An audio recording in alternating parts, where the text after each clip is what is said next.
कि शास्त्र विधि को त्याग कर जो मनमाना आचरण करते हैं उनकी न तो गति होती है, गति मीन मोक्ष, और न उनको कोई सुख होता है और न ही कोई सिद्धि प्राप्त होती है, अर्थात व्यर्थ, यूजलेस।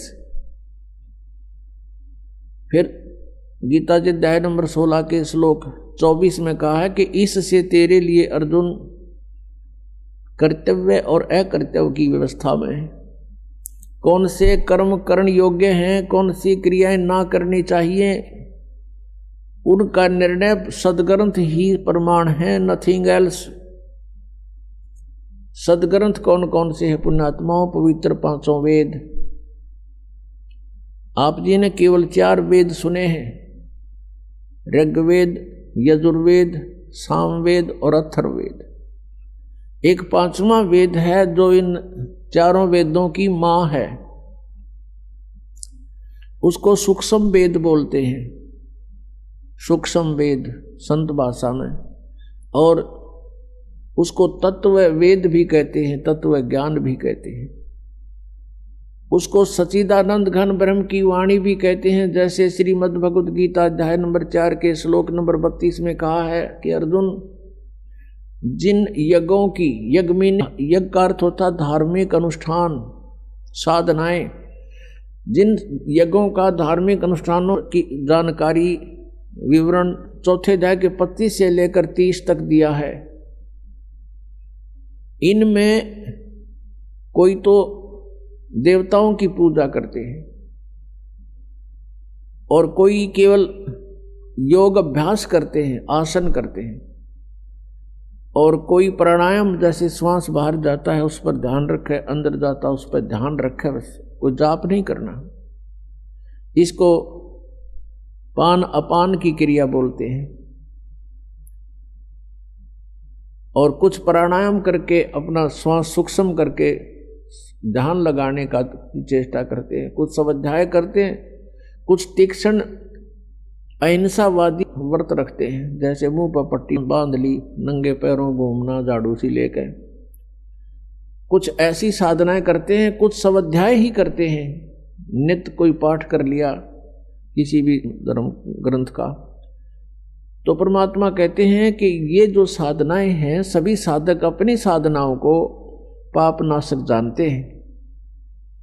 वो ये सोच रहे हैं हम जो साधना कर रहे हैं ये हमारा पाप नाश करेंगी, पाप नाश होने से ही परमात्मा मिलेगा। फिर बताया 4 अध्याय के 32वें श्लोक में गीता जी में कि इस प्रकार की धार्मिक अनुष्ठानों की जानकारी विस्तार के साथ ब्रह्मण मुखे, यानी सच्चिदानंद घन ब्रह्म की वाणी में, यहाँ 4 अध्याय के 32वें श्लोक में अनुवादकर्ताओं ने अनर्थ किया है, शब्दों के अर्थ ठीक नहीं किए। ब्रह्मणे मुखे का अर्थ इन्होंने किया है वेद की वाणी। ब्रह्म का अर्थ वेद नहीं होता, ब्रह्म का अर्थ प्रभु होता है, परमात्मा होता है, और ब्रह्मणे का अर्थ होता है बड़ा भगवान, यानी सच्चिदानंद घन ब्रह्म। जैसे वेद तो विधान है प्रभु का और ब्रह्म परमात्मा है। यदि कोई राजा का अर्थ संविधान करता है किसी प्रकरण के अंदर, तो उसको ज्ञान नहीं है, वो मूर्ख है बिल्कुल। राजा तो एक प्रबंधक है, मैनेजमेंट करने वाला है, कंट्रोलर है। उस वेद संविधान उसका कानून है, उसमें कानून लिखा, कोई ऐसी गलती करेगा तो ऐसी सजा होगी, ऐसी करेगा तो ऐसी सजा होगी। ऐसे ही ब्रह्म तो प्रभु है और वेद उसका विधान है। तो यहां इन्होंने अर्थ गलत कर दिए। ब्रह्मणे मुखे का अर्थ है सच्चिदानंद घन ब्रह्म की वाणी। मुखे माने उसके मुख से बोले गए वचन, उस कबीर वाणी में, उस सूक्ष्म वेद में बहुत विस्तार के साथ लिखे हैं। और उस ज्ञान को 4 अध्याय के 34वें श्लोक में कहा कि वो तत्व ज्ञान है। उस तत्व ज्ञान को तू तत्वदर्शी संतों के पास जाकर समझ। इससे सिद्ध है कि गीता ज्ञानदाता भी उस सूक्ष्म वेद से परिचित नहीं है। तो इससे यह भी सिद्ध हुआ कि सूक्ष्म वेद की जानकारी श्रीमद् भगवद गीता में नहीं है। ऐसे ही पवित्र चारों वेदों का वक्ता ब्रह्म कहा जाता है। ब्रह्म यही ज्योति निरंजन जो जिसने गीता बोली श्री कृष्ण जी में प्रवेश कर। ऐसे ही उसने वेदों को परमात्मा की दया से उसने एकदम बाहर निकाले थे, फिर उनको स्वयं पढ़ा, फिर स्वयं पढ़ करके उसको अन्य ऋषियों को अंदर प्रवेश करके उसने ये ज्ञान बोला।